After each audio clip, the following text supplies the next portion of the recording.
Hi guys, a very warm welcome to all of you. आज की video में जिस कहानी के बारे में आपसे बात करूंगा मैं, उसका नाम है बेल जार और इसको लिखा है स्लाइवा प्लाथ ने। कहानी में आगे बढ़ने से पहले हम दो चीज़ों को जान लेते हैं।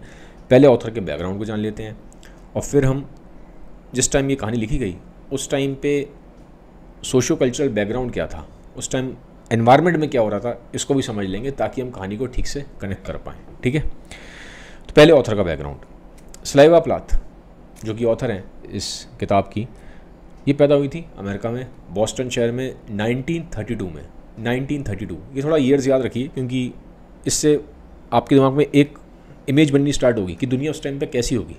ठीक है, क्योंकि ये बहुत इंपॉर्टेंट है कि जब आप कहानी पढ़ रहे होते हैं, तो हम तो पढ़ रहे हैं कहानी 2024 में, लेकिन ये ध्यान रखिए कि कहानी 1932 में लिखी गई है। ये बहुत इंपॉर्टेंट होता है ईयर, क्योंकि अब आप उसको फिर थोड़ा आपका जो लेंस है वो चेंज होना स्टार्ट होगा। अदरवाइज हम कहानी पढ़ते टाइम अगर हम 2024 के लेंस से देखेंगे तो हमें लगेगा यार अरे ये ऐसे कैसे, अरे ऐसे कैसे।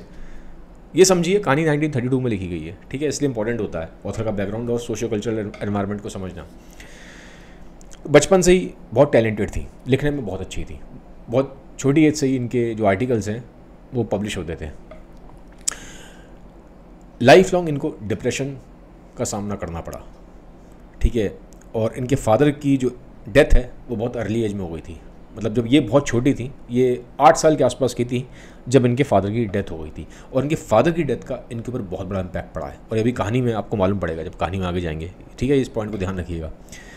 और ये जो किताब है बेल जार, कहने को ये वर्क ऑफ फिक्शन है। ठीक है, लेकिन इनकी खुद की पर्सनल लाइफ से बहुत कुछ उसमें लिया गया है, बहुत कुछ।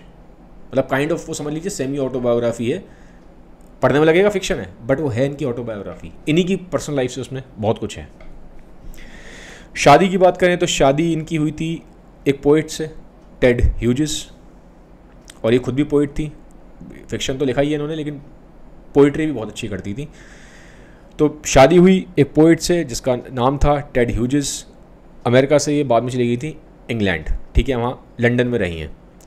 तो 1956 में शादी हुई, 2 बच्चे भी हुए, लेकिन 6 साल बाद ही शादी के इनका सेपरेशन हो गया, क्योंकि जो टेड ह्यूजेस थे, जो उनके हस्बैंड, उनका एक्स्ट्रा मैरिटल अफेयर चल रहा था, जिसकी वजह से फिर ये बाद में उनसे अलग हो जाती हैं।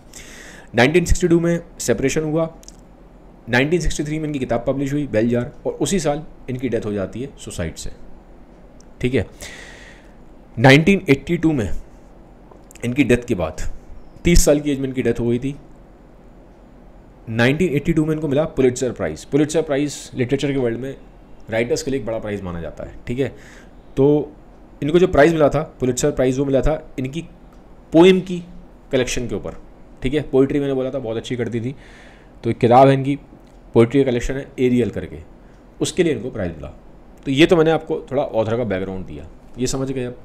अब समझते हैं आसपास उस टाइम क्या माहौल था। उस माहौल को समझना बहुत ज़रूरी है, तभी कहानी को भी समझ पाएंगे। 1963 में कहानी पब्लिश हुई। ठीक है, और ये जो टाइम पीरियड था, ये अमेरिका में काउंटर कल्चर का टाइम पीरियड था। काउंटर कल्चर समझते हैं आप? ये वो टाइम पीरियड था जिस टाइम पे आप देखेंगे जो वियतनाम वॉर है, अमेरिका का वॉर चल रहा था वियतनाम के साथ। ठीक है, तो वो जो वॉर चल रहा था, तो उस टाइम पे जो यंग जनरेशन थी, जो 20 साल 25 साल के आसपास थे, वो जो ट्रेडिशनल लाइफस्टाइल है उसके बिल्कुल अगेंस्ट चले गए थे। वो कह रहे थे कि जो ट्रेडिशनल लाइफस्टाइल है उसको हम फॉलो नहीं करेंगे, जो एक कन्वेंशनल लाइफस्टाइल है उसको हम फॉलो नहीं करेंगे। वो बिल्कुल अपनी तरीके से उन्होंने जीना स्टार्ट कर दिया था।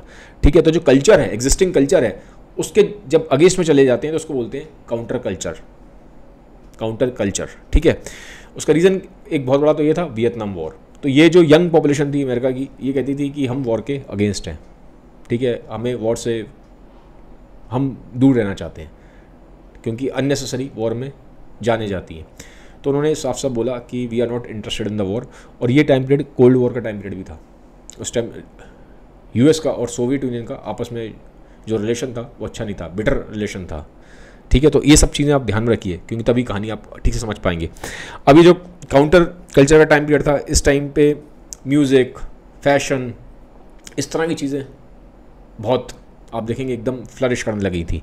ठीक है, और साथ ही साथ जैसा कि मैंने बोला आपको, अनकन्वेंशनल तरीके थे जो लाइफ को जीने के, क्योंकि जो उनके पेरेंट्स की जनरेशन थी या ग्रैंड पेरेंट्स की जनरेशन थी, उससे वो सेटिस्फाइड नहीं थे। उन्होंने कहा था हम एक नए तरीके से ज़िंदगी को जिएंगे, हम एक नई तरीके से लाइफ को जिएंगे, ठीक है। तो उन्होंने कम्युनिटी में रहना स्टार्ट कर दिया, ठीक है। आप उस टाइम की अगर आप फोटोज़ देखते हैं तो हिप्पीज़ का जो एरा है ये वही एरा है। अगर आप गूगल करेंगे तो आप देखेंगे हिप्पीज़ के एरा में लोग जो उस टाइम पे म्यूज़िक का बहुत वो था, कपड़े भी उनके बहुत डिफरेंट है, वैसे कपड़े नहीं हैं जैसे आज के हम पहनते हैं या नॉर्मल तरीके से पहने जाते हैं, वो कपड़े काफ़ी डिफरेंट है। तो कपड़े डिफरेंट हैं, म्यूज़िक उनका बहुत डिफरेंट है।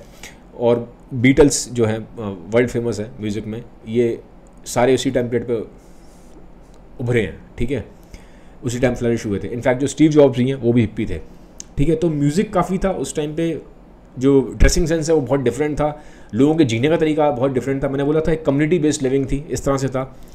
तो सब कुछ बहुत अलग थलग था। जो पीछे की जनरेशन है उससे ये बिल्कुल अलग ज़िंदगी जी रहे थे, ये पॉइंट ध्यान रखना इंपॉर्टेंट है, ठीक है। और साथ ही साथ बड़े सारे टैबू सब्जेक्ट्स पर बात उठ रही थी, जैसे इन चीज़ों में बात उठ रही थी कि जो जेंडर इक्वालिटी होनी चाहिए, ठीक है, वुमेन को ज़्यादा फ्रीडम देनी चाहिए, वुमेन के राइट्स के ऊपर बात उठ रही थी कि जो मेन और वुमेन है इनको इक्वल राइट्स दिए जाएं, ठीक है। आज हमें ये सब चीज़ें शायद लग रहा है कि इतनी कौन सी नई बात है, इसमें कौन सा कुछ यूनिक है, ये तो बहुत टाइम से हम सुनते आ रहे हैं, लेकिन उस टाइम पे बड़ी बात थी। इसलिए मैंने बोला था जब बैकग्राउंड होता है, जिस टाइम पे किताब लिखी गई है 1962-63 पब्लिश हुई, तो उस टाइम पीरियड पे बड़ी बात थी। आज तो बहुत कॉमन है इन चीज़ों में बात होना, बट उस टाइम पे वो नया था, ठीक है। तो उसका ध्यान रखिए। तो जेंडर इक्वालिटी पे काफ़ी बात हुई थी, होमोसेक्सुअलिटी पे काफ़ी बात होती थी, सिविल राइट्स पे काफ़ी बात होती थी, जो अफ्रीकन अमेरिकन थे उनके राइट्स को लेकर काफ़ी बात होती थी, ठीक है। तो बहुत सारी आप देखेंगे चीज़ों में बात हो रही थी, ठीक है। और आइडियोलॉजिकल क्लैशेस हो रहे थे, और सोसाइटी में एक टर्मोइल का पीरियड था, लेकिन साथ ही साथ ये एक चेंज का भी, ट्रांजिशन का भी फेज़ था वहाँ पे, क्योंकि उसके बाद अमेरिका में काफ़ी चीज़ों में चेंज आया, जिस तरह से जो जीने का तरीका है उसमें चेंज आया था, ठीक है। अभी तो मैं अब इस पे वीडियो नहीं बनाना चाहता कि मैं काउंटर कल्चर में ही चला जाऊँ उसके, क्योंकि अदरवाइज़ ये अपने आप में बहुत लंबा टॉपिक है, घंटों का टॉपिक है, ठीक है। अगर आप चाहते हैं कि मैं इस पर स्पेशली अलग से वीडियो बनाऊँ तो मुझे कमेंट सेक्शन में बताइएगा, मैं स्पेसिफिकली खाली इसी टॉपिक पर वीडियो बना दूँगा डिटेल में जाके, ठीक है, हिप्पीज़ का जो है।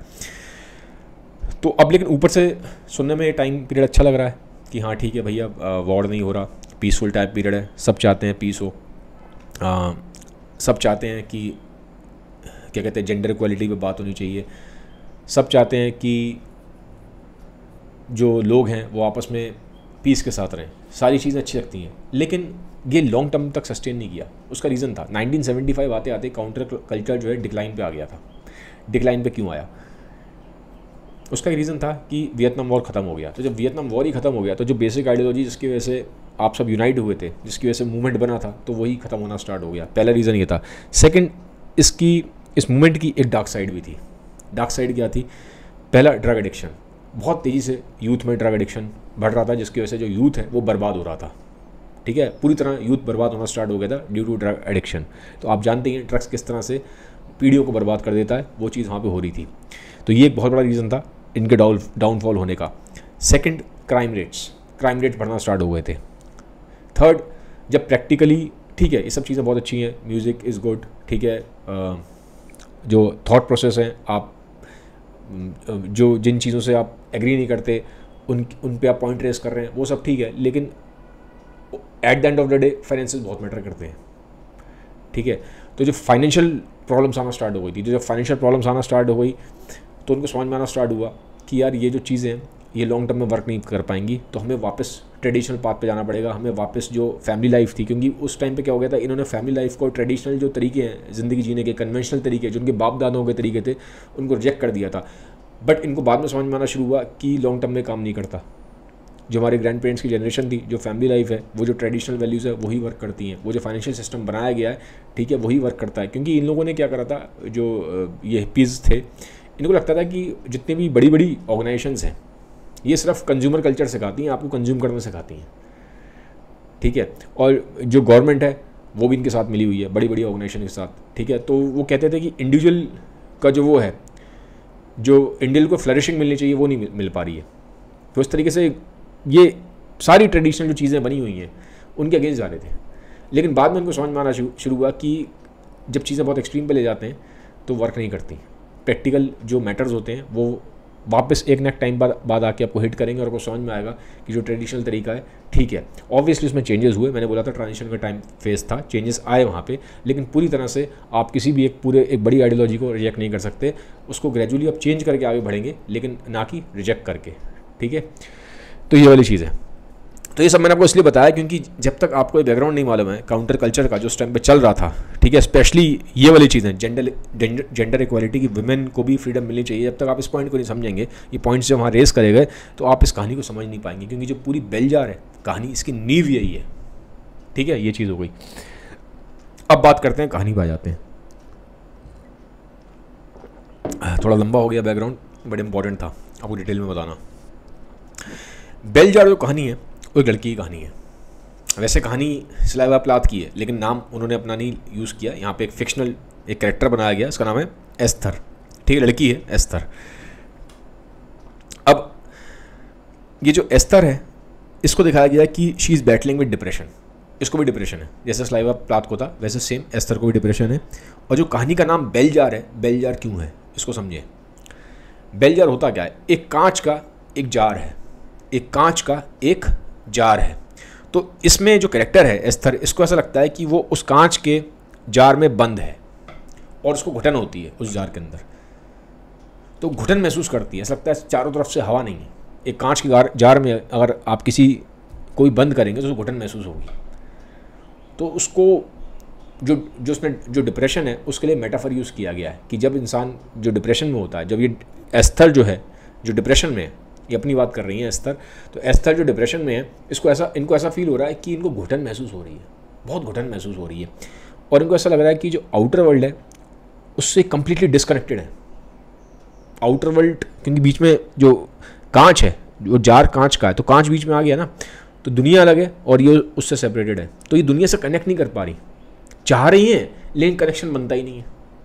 तो ये बताने की कोशिश कर रही है इस तरह की, जब वो डिप्रेशन में है तो उनको ऐसा फील होता है, पहला तो इंटरनली अपने आप में घुटन महसूस होती है, दूसरा ये दुनिया से कनेक्ट करना चाहती हैं पर चाह के भी कनेक्ट नहीं कर पा रही, चाह के भी अपने आप को दुनिया में एक एलियन की तरह महसूस कर रही हैं, एलिनेटेड महसूस कर रही हैं, आइसोलेटेड महसूस कर रही हैं। ये पॉइंट बहुत इंपॉर्टेंट है, इससे आपको समझ में आएगा कहानी का नाम बेलजार क्यों है। ये मेटाफर यूज़ किया गया है, ठीक है, आइसोलेशन का एस्थर ने यूज़ किया है क्योंकि उनको यहाँ पे कहानी में डिप्रेशन दिखाया गया है।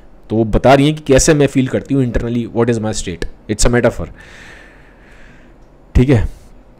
और ये जो कहानी है ये कन्फेशनल स्टाइल की कहानी है। कन्फेशनल स्टाइल की मतलब जो स्लाइवा प्लाथ है उन्होंने अपना कन्फेशंस किए हैं इसमें, अपनी जो ज़िंदगी उन्होंने जी है उसी को बताया है, ठीक है, तो उसको बोलते हैं कन्फेशनल स्टाइल, तो ये ध्यान रखिए। अब होता गया, कहानी में दिखाया गया, स्टार्टिंग में ही कहानी में दिखाया गया कि रोजनबर्ग ट्रायल एग्जीक्यूशन दिखाया गया। रोजनबर्ग ट्रायल एग्जीक्यूशन क्या था, इसके लिए फिर बैकग्राउंड समझते हैं। मैंने आपको बताया था बैकग्राउंड में कि जब कहानी लिखी गई तो कोल्ड वॉर का टाइम पीरियड था, यूएस और सोवियत यूनियन इनके बीच में आपस में क्लैशेस थे, कॉन्फ्लिक्ट थे। तो था क्या, यूएस में दो कपल थे, हस्बैंड वाइफ थे, इनके ऊपर ब्लेम लगाया गया कि ये एटॉमिक बॉम्ब की जो रिपोर्ट्स हैं वो सारी की सारी सोवियत यूनियन में सीक्रेटली ट्रांसफ़र कर रहे हैं, ये एज अ स्पाई काम कर रहे हैं। तो वहाँ की जो कोर्ट था, ठीक है, उन्होंने बोला कि इनको एग्जीक्यूट करा जाए, यूएस इस चीज़ को बर्दाश्त नहीं करेगा। तो काफ़ी प्रोटेस्ट हुआ, वर्ल्ड वाइड प्रोटेस्ट हुआ था कि नहीं ये गलत है, ये है वो है। लेकिन एंड में जो रोजनबर्ग थे, हस्बैंड वाइफ दोनों को एक चेयर पे बिठाया गया और उनको करंट लगा के एग्जीक्यूट किया गया। जब उनकी डेथ हुई थी तो कहानी में, ये तो रियल में हुआ, 1953 में हुआ था, तो अभी कहानी में इसको यूज़ किया है राइटर ने, क्योंकि उसी टाइम पीरियड में पैदा हुई, इन्होंने देखा था ये चीज़, तो कहानी में लिखती हैं, पहले चैप्टर में ही है रोजनबर्ग का ट्रायल होता है। तो जब वो उस चीज़ को देखती हैं, इसको न्यूज़पेपर में पढ़ा, सब जगह देखा, तो जो एस्थर है सेंटर कैरेक्टर कहानी की, वो बहुत डिस्टर्ब होती हैं, वो डेथ से ही डिस्टर्ब होती हैं, पिक्चर्स को देख के डिस्टर्ब होती हैं। तो स्टार्टिंग में दिखाया गया है कि ये जो चीज़ है ये इन्हें परेशान करती है, ठीक है, पहला ये। सेकंड, जो एस्थर है, मैंने बोला ये भी कहानी में राइटर की तरह दिखाई गई है क्योंकि स्लाइवा प्लाथ की ही कहानी है, तो ये एक राइटर हैं और इनको इंटर्नशिप मिल जाती है न्यूयॉर्क के शहर में। अच्छा लिखती थी, इंटर्नशिप के लिए इनको इनविटेशन आता है कि तुम न्यूयॉर्क शहर आ जाओ। ये रहती थी बॉस्टन में, तो बॉस्टन से चली जाती है न्यूयॉर्क इंटर्नशिप के लिए। तो वहाँ जब जाती हैं तो उनके दोस्त बनते हैं, ठीक है, दोस्ती होती है। तो एक दिन ये पार्टी में जाती हैं अब वहाँ पार्टी में जो उनके फ्रेंड्स हैं, लड़के हैं, लड़कियाँ हैं, वो सब डांस कर रहे हैं, एंजॉय कर रहे हैं, बट ये अपने आप को आइसोलेटेड फील कर रही हैं।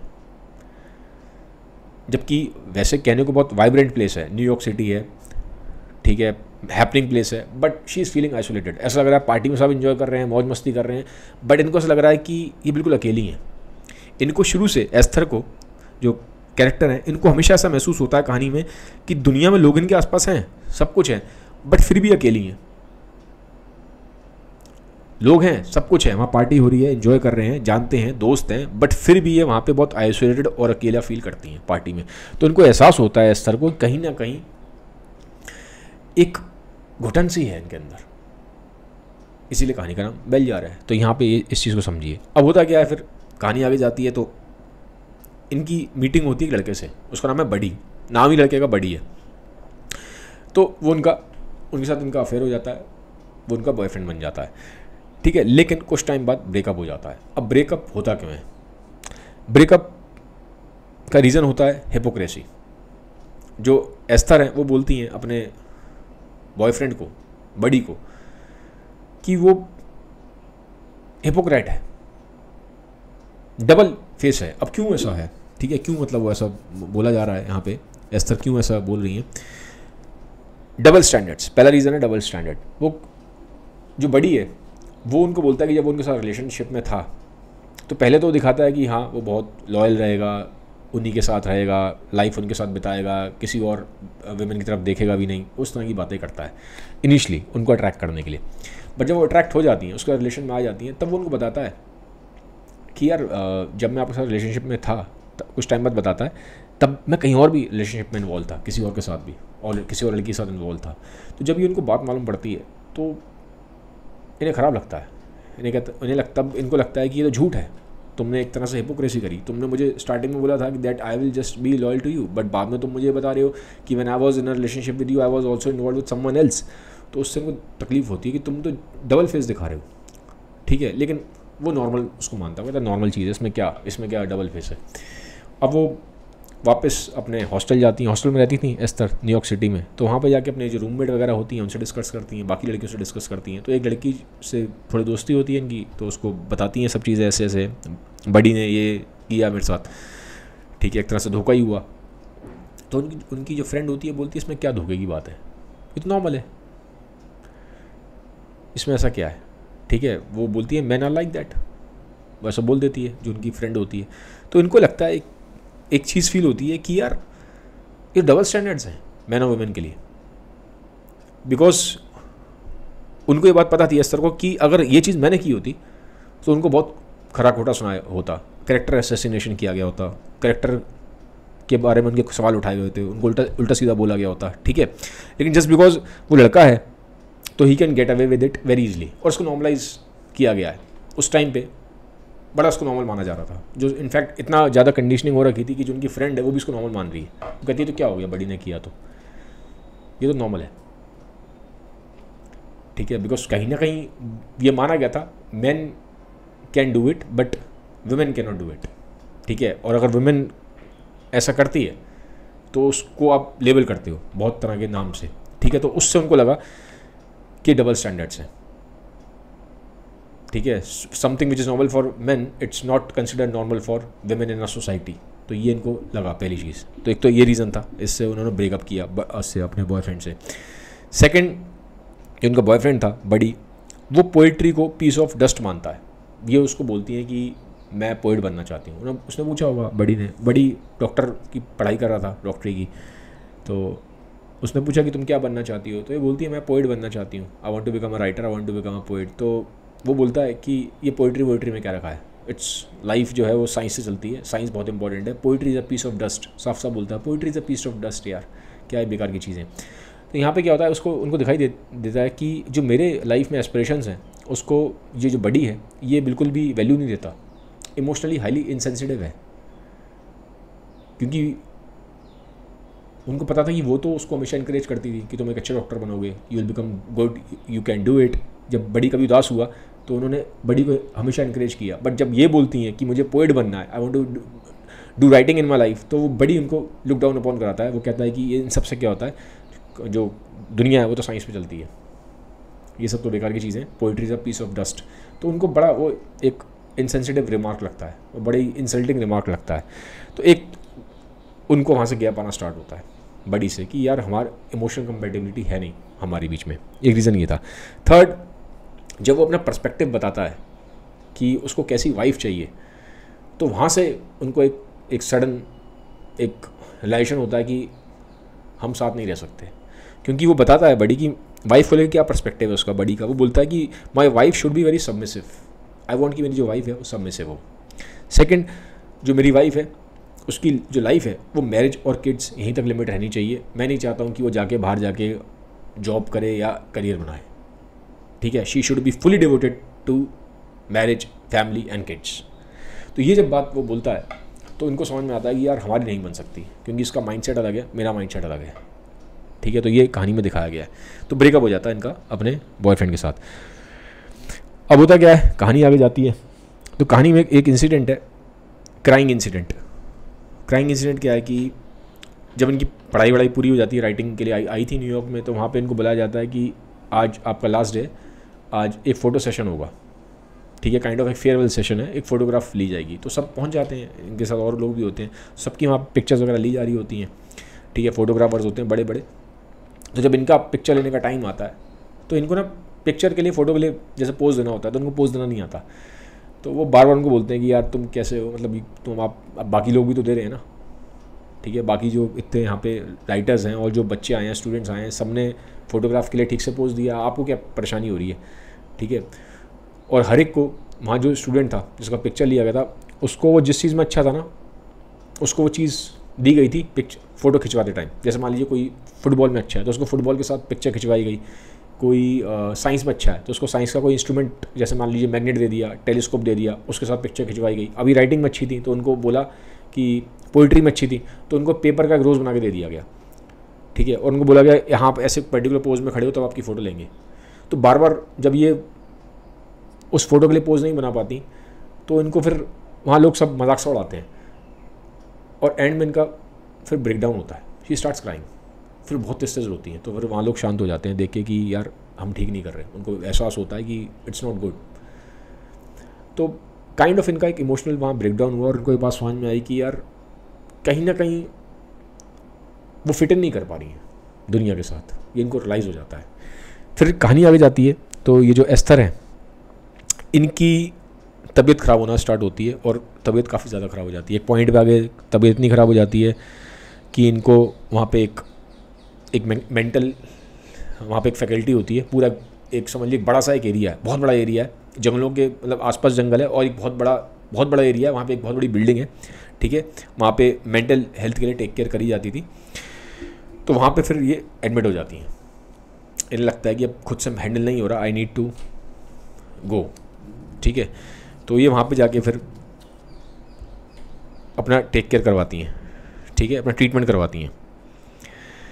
अब वहाँ जाती हैं तो कुछ टाइम के लिए इनको रिलीफ मिलता है, क्योंकि जो वहाँ पे डॉक्टर हैं, डॉक्टर बहुत अच्छी होती हैं। एक डॉक्टर हैं, फीमेल साइकेट्रिस्ट है, तो उनका नाम है डॉक्टर नोलन। तो डॉक्टर नोलन जो होती हैं वो उनका ध्यान रखती हैं और बहुत ही अच्छे तरीके से, मतलब एक अफेक्शनेट तरीके से इनका ध्यान रखती हैं। और जो इन्हें लग रहा था कि थोड़ा इनको अंदर डर होता है कि पता नहीं मुझे कैसे ट्रीट किया जाएगा, क्योंकि इनका जो पास्ट में एक्सपीरियंस था, इन्होंने मेंटल हेल्थ का अपना ट्रीटमेंट करवाया था, वो अच्छा नहीं रहा। इनको शॉक्स दिए गए थे लेकिन वो ठीक नहीं रहा।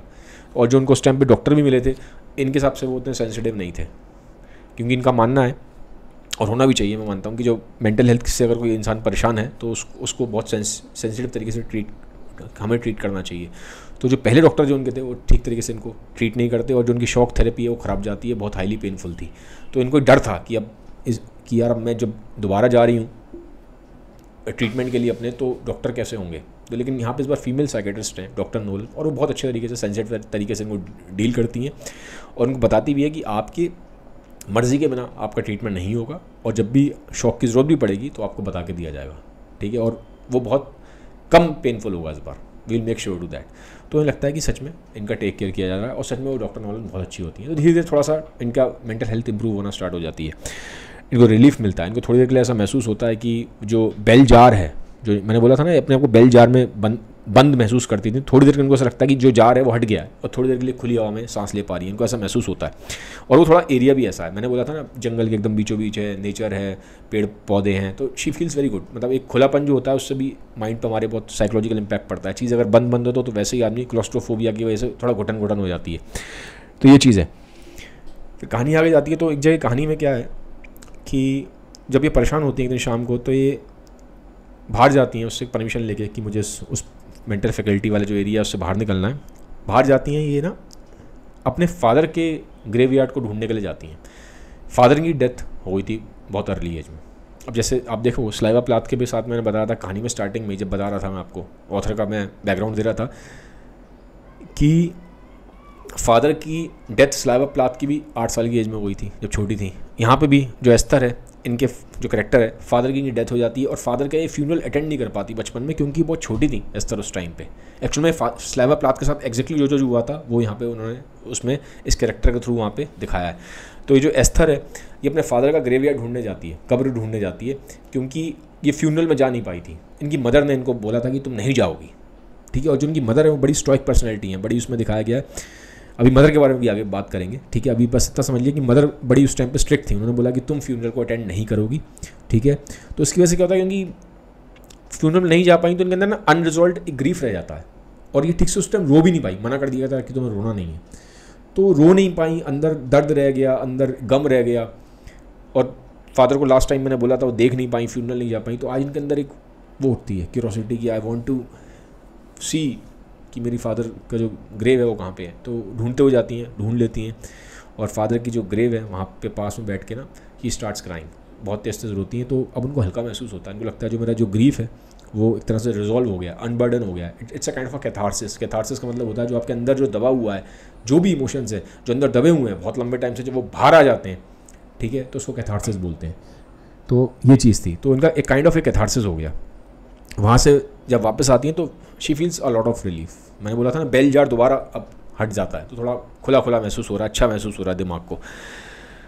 अब कहानी में एक इंसिडेंट है, ठीक है। वहाँ से फिर मैंने बोला था क्योंकि जो जेंडर इक्वालिटी भी है, इस पर तो बात हो रही थी काउंटर कल्चर के टाइम पे, होमोसेक्सुअलिटी पे भी बात हो रही है, जहाँ पे भी ये पॉइंट आएगा, इसको हम देखते हैं, ठीक है। लंबा हो गया वीडियो, ठीक है। तो अब क्या हुआ, ये जो एस्थर है, ये कहानी में एक जगह पे ना दो फीमेल को फिजिकली इंटीमेट होता हुआ देख लेती हैं। दो फीमेल होती हैं, वो फिजिकली इंटीमेट हो रही होती हैं, तो ये वहाँ पे बाई चांस पहुँच जाती हैं और ये देख लेती हैं। एंड शी इज़ शॉक्ड, क्योंकि फर्स्ट टाइम उन्होंने कभी ऐसा एनकाउंटर किया था। तो वापस जाती हैं डॉक्टर नॉलन के पास, और उस टाइम के अंदर इनके अंदर बड़ी डिस्गस्ट की फीलिंग है, क्योंकि इस चीज़ को बिल्कुल भी सोसाइटी में एक्सेप्टेंस नहीं थी, इसे बहुत ख़राब माना जाता था, ठीक है। ये माना जाता था कि कहीं ना कहीं ये जो होमोसेक्सुअलिटी है काइंड ऑफ एक साइकोलॉजिकल डेविएंस है नॉर्मल बिहेवियर से, तो इसको बहुत बड़ा एक अच्छा नहीं माना जाता, अनएक्सेप्टेबल माना जा रहा था, ठीक है। वो आज भी बहुत बड़ा टैबू सब्जेक्ट है, ठीक है। तो उस टाइम तो आप सोच ही लीजिए, जब आज इतना बड़ा है तो उस टाइम पे भी कहीं ना कहीं वो टैबू सब्जेक्ट था, और ज़्यादा ही था, ठीक है। आज तो फिर भी मीडिया की वजह से और अवेयरनेस की वजह से चीज़ें थोड़ा सा डाइल्यूट हुई हैं, बट उस टाइम बहुत बड़ा एक इशू था।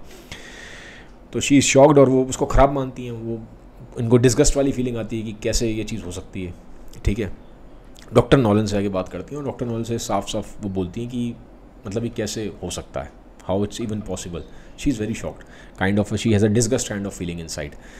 तो बोलती हैं कि यार मुझे ये बात समझ में नहीं आती कि मतलब ऐसा क्या है, ठीक है, एक वुमेन और मैन के रिलेशनशिप में जो वहाँ पे जो कुछ ऐसी क्या इनकम्प्लीटनेस है वुमेन और मैन के रिलेशनशिप में, उस जिस इनकम्प्लीटनेस को बढ़ने के लिए वुमेन को वुमेन के साथ रिलेशनशिप बनाना पड़ रहा है। क्या इनकम्प्लीटनेस है वुमेन और मैन के रिलेशनशिप में जिसकी वजह से वुमेन और वुमेन को रिलेशनशिप बनाना पड़ रहा है। ये क्वेश्चन पूछती हैं डॉक्टर नॉलन से, क्योंकि डॉक्टर नॉलन साइकेट्रिस्ट हैं, उनसे सवाल पूछती हैं। डॉक्टर नॉलन आंसर देती हैं टेंडरनेस। वो कहती हैं कि बहुत बार ऐसा होता है कि it's not just about physical intimacy, बहुत बार वुमेन को इमोशनल टेंडरनेस चाहिए होती है जो उसको मैन के साथ रिलेशनशिप में नहीं मिलती, जिसकी वजह से फिर वो आप मान सकते हैं कि she gets involve with a women. तो ये इनको जब मालूम पड़ता है तो थोड़ा सा इनका जो माइंड सेट है वो थोड़ा सा टिल्ट होता है, काइंड ऑफ एक डॉक्टर नॉलन को एक दूसरा लेंस प्रोवाइड करने की कोशिश कर रही है, एक नया पर्सपेक्टिव देने की कोशिश कर रही हैं, ठीक है।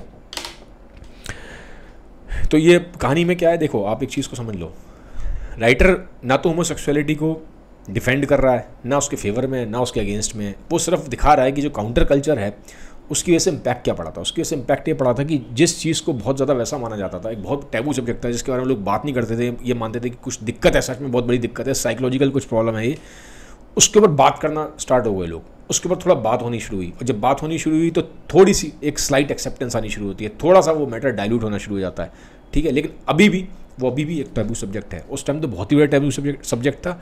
आज हम मान सकते हैं कंपैरेटिवली कम हुआ है, थोड़ा अवेयरनेस की वजह से चीज़ है, ठीक है। लेकिन बट अभी भी बहुत सारे कंट्रीज़ में वर्ल्ड वाइड इसको बहुत एक नेगेटिव उसकी लेंस के साथ देखा जाता है, ठीक है। फिर आते हैं मदर के साथ उनका रिलेशनशिप कैसा था, इस पर बात कर लेते हैं। जो उनकी मदर थी वो इमोशनली डिस्टेंट काइंड ऑफ थी, बड़ी अनसिम्पैथेटिक थी। मैंने बोला था ना स्टोइक बिहेवियर है, तो स्टोइक बिहेवियर में ये दिखाया गया, इनकी मदर जो है बड़ी इमोशनली डिस्टेंट है और बड़ी ही अनसिम्पैथेटिक है। कैसे हैं, जब भी इनकी मदर आती हैं, जब इनसे मिलने आती हैं वहाँ पे मेंटल फैकल्टी में वहाँ पे, तो वो इनके ऊपर कमेंट करती हैं।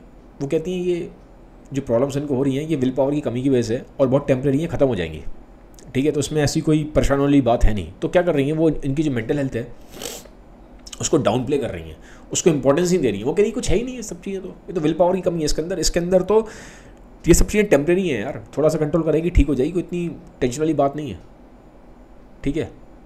तो उसको सीरियसली ले ही नहीं रही है। और इसकी वजह से क्या होता है, वो बार बार ऐसे करती थी। जो एस्थर है वो बचपन से इस चीज़ को फेस कर रही है, उसको बचपन से डिप्रेशन की प्रॉब्लम है और बचपन से ही उसकी मदर ने उसको ऐसा दिखाया कि ये कुछ है ही नहीं, होता ही नहीं, कुछ बेकार की बातें हैं, तुम विल पावर लेके आओ अपने अंदर, ठीक है, बस अपने थॉट्स को चेंज कर लो। वो उसको एक्सेप्ट ही नहीं कर रही थी कि ऐसी कुछ प्रॉब्लम हो सकती है। वो तो जब बाद में जब बड़ी हुई और बहुत ज़्यादा दिक्कत होने लग गई इनको, और ऑब्वियसली तब वो फ्री हो गई थी, अब तो मदर कंट्रोल में नहीं है, तो उन्होंने अपना खुद का ट्रीटमेंट करना स्टार्ट करा, लेकिन मदर अभी भी डाउन प्ले कर रही हैं। तो उससे उनको लगा कि यार ये ठीक नहीं है। उन्होंने बोल दिया डॉक्टर नॉलन को कि आप मेरी मदर को बोलें कि वो यहाँ ना आया करें, क्योंकि जब वो आती हैं वो एक तरह से एक सरकास्टिक रिमार्क करके चली जाती है कि तुम ठीक नहीं हुई अभी तक, तो ठीक हो जाना चाहिए था, कब तक तुम यहाँ रहोगी, तो उन्हें ख़राब लगता है, ठीक है, ये चीज़ है। अब कहानी में लास्ट एक स्टेप है, ठीक है, लास्ट पॉइंट है, फिर ख़त्म करेंगे इसे। एक बंदा है, इसका नाम है इरविन, ठीक है, और इस इरविन के साथ जो एस्थर है फिजिकली इंटीमेट हो जाती हैं।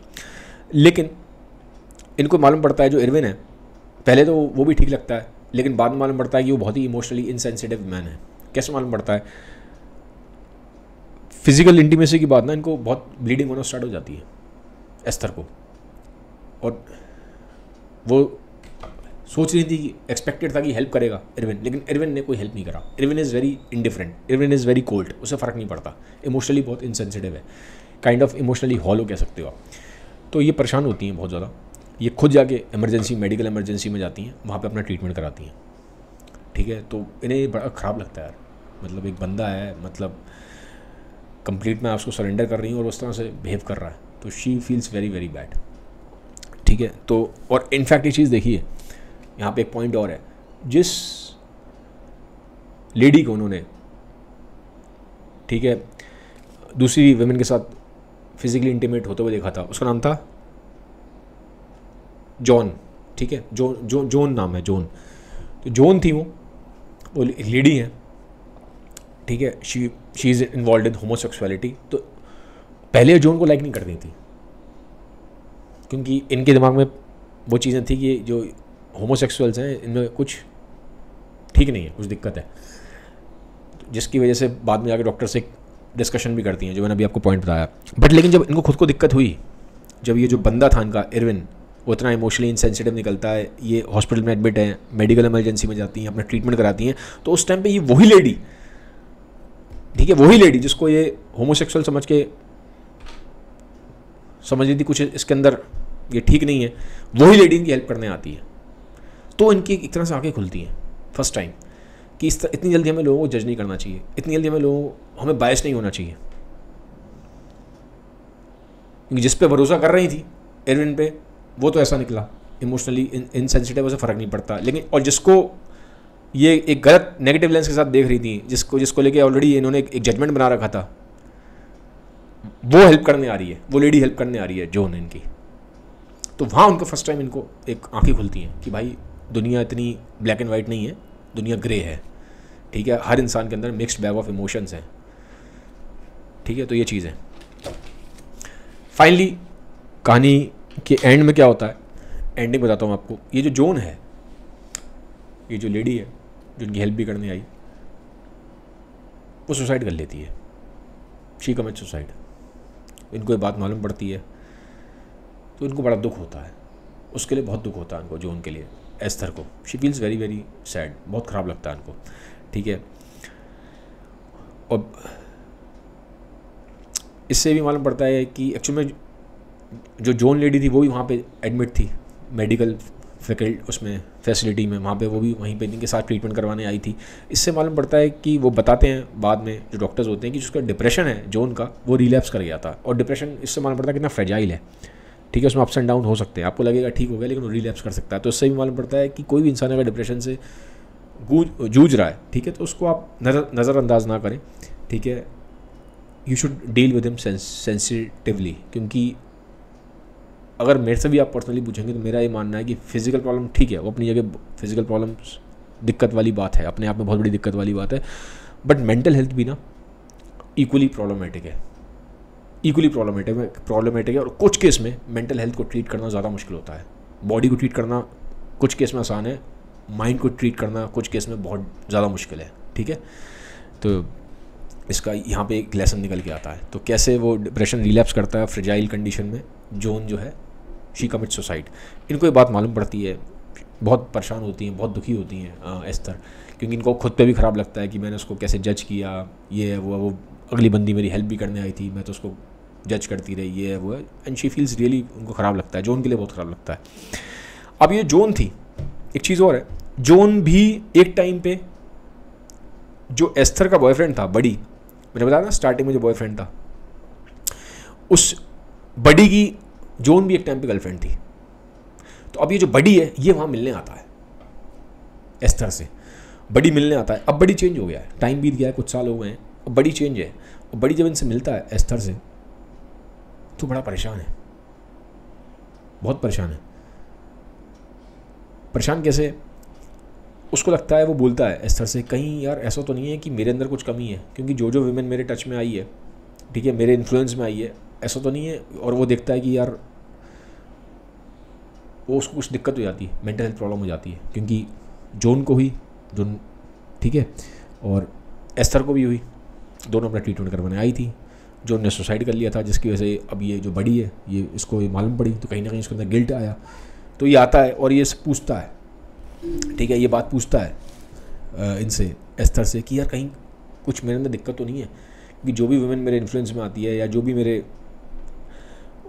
टच में होती है, वो उसको मेंटल हेल्थ प्रॉब्लम हो जाती है, तो कहीं मेरे अंदर कुछ प्रॉब्लम तो नहीं है। Now he is under guilt, मालूम पड़ गया ना जॉन की डेथ हो गई है, तो उसको अब कब तक आप छुपाएंगे, कब तक दबाएंगे। तो गिल्ट परेशान करता है जॉन को, उसको बडी को, वो आता है, पूछता है कुछ बताओ, प्रॉब्लम तो नहीं है मेरे अंदर।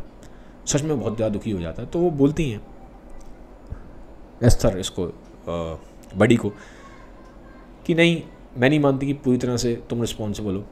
वल्नरेबिलिटी तो थी उसके अंदर, पहले भी जॉन के अंदर, मेरे अंदर भी है वल्नरेबिलिटी, क्योंकि पहले से ही हमारे साथ वो चीज़ें वल्नरेबल थी। लेकिन मैं तुमको एक बात बोलूँगी, just from next time in your life, whenever you are in touch with any women, try to be more emotionally sensitive, try to be more emotionally sensitive and try to be more empathetic, try to see the world from their lens। सिर्फ हर time अपना जो lens है उसी से दुनिया को मत देखो और इतनी जल्दी जजमेंटल मत हो, ठीक है। तो ये जो लेसन्स है वो उसको बताती है कि भाई इमोशनली सेंसिटिव हो जाओ, एम्पैथेटिक हो जाओ और दुनिया को थोड़ा सा दूसरे इंसान की नज़र से भी देखना शुरू करो, हमेशा अपनी चीज़ें मत लगाओ, ठीक है। तो ये चीज़ वो बोल देती है, don't become so judgemental so quickly.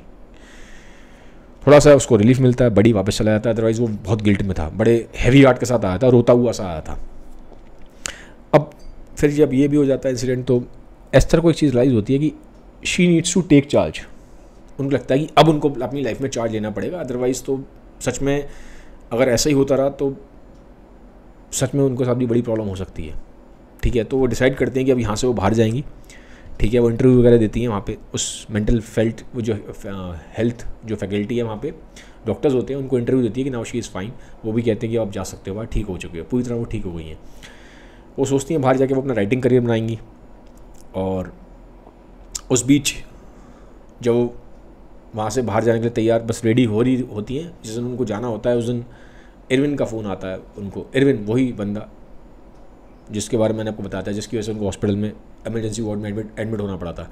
Irwin कहता है कि तुम मेरे साथ दोबारा आना चाहोगी, ठीक है, लेट्स पैच अप, ये वो साफ साफ मना कर देती है इरविन को, नहीं, क्योंकि वो जानती थी हाईली इमोशनली इनसेंसिटिव आदमी है, बहुत ही कोल्ड और इंडिफरेंट आदमी है। और वो ये बोलती हैं कि ये भी बोलती हैं उसको कि जो हॉस्पिटल में इमरजेंसी वार्ड में इतना खर्चा हुआ ना, you are responsible for that, you should pay it. साफ साफ बोल देती है, वो मना कर देती है। ठीक है, कि किसी भी तरह से तुम मेरे से कांटेक्ट करने की कोशिश मत करो, इनको साफ साफ मना कर देती हैं। और जो डॉक्टर नोलन है उनको थैंक्स बोलती हैं, क्योंकि डॉक्टर नोलन जो हैं, जो वहाँ मैंने बताया था फीमेल साइकेट्रिस्ट थी, उनकी वजह से उनको लाइफ में बहुत सारे पर्सपेक्टिव्स मिले। और उनकी जो केयर थी, उन्होंने जो अफेक्शन दिखाया, उसकी वजह से उनको बहुत हेल्प मिली मेंटल हेल्थ में, अपनी इम्प्रूवमेंट में। ठीक है, और अब वो एंड में दिखाया गया कि वो उससे पूरे अपना जो काइंड ऑफ जो मेंटल हेल्थ की जो फैकल्टी है, वो जो पूरा एरिया है, वहाँ से बाहर जा रही हैं। She is thinking of hopeful future, कि उनका फ्यूचर आगे अब होपफुल होगा, she will become a writer. और उनको थोड़ी देर के लिए महसूस होता है, अब अच्छा महसूस हो रहा है, शी इज़ बिट होपफुल। जो उनका बेल जार है वो दोबारा थोड़ी देर के लिए हट गया और वो सांस ले पा रही हैं। But also simultaneously she is cautious कि ये बेल जार दोबारा आ सकता है, ये बेल जार दोबारा भी आ सकता है, वो कॉशियस भी हैं इस चीज़ को लेकर। ठीक है, तो ये थी कहानी। फाइनली मैं बोलूँगा एक कन्फेशनल स्टाइल की कहानी है। स्लाइवा प्लाथ का खुद का ये वर्क है, मेंटल हेल्थ और बहुत सारे टैबू सब्जेक्ट्स पे इस पर बात करी गई है। सब कुछ तो कवर करना पॉसिबल नहीं है, बट अपने टाइम के हिसाब से एक क्लासिकल वर्क तो है ही, और साथ साथ एक बहुत ग्राउंड ब्रेकिंग वर्क है। क्योंकि जिन सब्जेक्ट्स के ऊपर इन पर बात करी गई है, टैबू सब्जेक्ट्स पे, उन पर बात करना, ये तो उन्होंने 1960s में बात करी है, आज की डेट में भी मुश्किल है। आज की डेट में भी उन सारे टैबू सब्जेक्ट्स पे बात होती है। और अगर आप देखेंगे कि जब उन पर बात की जाती है तो इतना ईजी नहीं होता उन पर बात करना। ठीक है, काफ़ी तरह का रेजिस्टेंस फेस करना पड़ता है इंसान को। ठीक है, तो ये थी स्लाइवा प्लाथ की बेल जार। मैंने एक ओवरऑल सिनॉप्सिस दिया, एक समरी देने की कोशिश करी, एक ओवरऑल थीम देने की कोशिश करी कि वो लिखना क्या चाह रही थी कहानी में।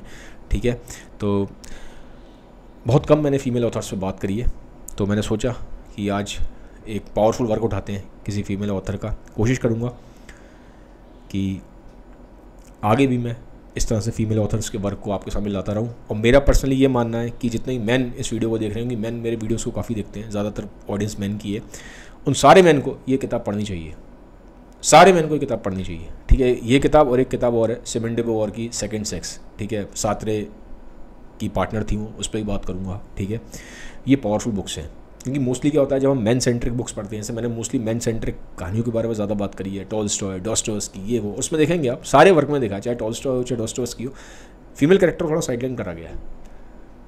ठीक है, क्योंकि उसका रीज़न भी है क्योंकि फीमेल कैरेक्टर के बारे में मैन इतना ठीक से सोच नहीं पाता। इवन गाय लाइक डॉस्टोव्स्की, मैं देखता हूँ जब विमेन साइकोलॉजी की बात आती है तो डॉस्टोव्स्की वीक पड़ता है वो, चाहे वो कितना भी बड़ा साइकोलॉजिस्ट हो, वीक पड़ जाता है। वो उतनी डेप्थ इनसाइड उसकी भी नहीं है डॉस्टोव्स्की की, मैन को लेके है, विमेन को लेके नहीं है। ठीक है, जो शॉर्टकमिंग्स है वो भी बताना ज़रूरी है। तो विमेन के माइंड को पढ़ने के लिए आपको विमेन ऑथर्स को पढ़ना पड़ेगा। तो ये मैंने बात करी आज स्लाइवा प्लाथ की। इनके लेटर्स भी हैं, बहुत अच्छे पावरफुल लेटर्स हैं, उसको मैं अभी रीड कर रहा हूँ, I am going through it, थोड़ा मुझे और इनसाइट्स मिलेगी। साथ ही साथ सिमोन डे बोवार का वर्क सेकंड सेक्स, वो पावरफुल वर्क है, वो मैंने पहले पढ़ा हुआ है, उसके बारे में बात करूँगा। ठीक है, वो भी अपने आप में रेबेलियस वर्क है। जब किताब छपी थी सेकंड सेक्स तो बैन हो गई थी। ठीक है, तो ऐसे ही होता है। और वर्जीनिया वुल्फ जो है वो भी इसी उसमें आती हैं। ठीक है, Virginia Woolf, Sylvia Plath, Anne ए Sexton, Simone de Beauvoir, these are very powerful writers. और जब आप इनकी राइटिंग्स पढ़ते हैं तो आपको विमेन की साइकोलॉजी के बारे में बहुत कुछ मालूम पड़ता है। ठीक है, एक अलग ही दुनिया आपको मालूम पड़ती है, और वो मालूम होनी चाहिए, एज अ मैन आपको मालूम होनी चाहिए, क्योंकि विमेन का आपकी लाइफ में बहुत बड़ा रोल है। ठीक है, तो इट्स इम्पॉर्टेंट कि आप एटलीस्ट कुछ हद तक उनके लेंस से भी दुनिया को देखने की कोशिश करें, ठीक है। तो इसलिए मैं बोलूँगा हर मैन को ये बुक पढ़नी चाहिए। एटलीस्ट जो मैं एक्सपेक्ट करता हूँ कि जो मेरे व्यूअर्स हैं, आई बिलीव कि वो एटलीस्ट मैच्योर ऑडियंस है, ठीक है, और डीप थिंकर्स भी हैं, जो मुझे लगता है यहाँ पे जो, क्योंकि जिस हिसाब से कमेंट्स आते हैं उससे मालूम पड़ता है कि इंटेलेक्चुअली पावरफुल है, डीप थिंकर्स हैं। सो आई बिलीव कि एक बार ज़रूर इस बुक को ट्राई दीजिएगा पढ़ने का, ठीक है। तो ये था वीडियो। कमेंट सेक्शन में बताइएगा कि आपको वीडियो कैसा लगा, और क्या आप काउंटर कल्चर में डिटेल में वीडियो चाहते हैं कि नहीं चाहते हैं, ये भी बताइएगा। और वीडियो अगर मेरे अच्छे लगते हैं तो काइंडली इस वीडियो को सबके साथ शेयर कर दीजिएगा। Have a nice day, bye bye, take care, thank you.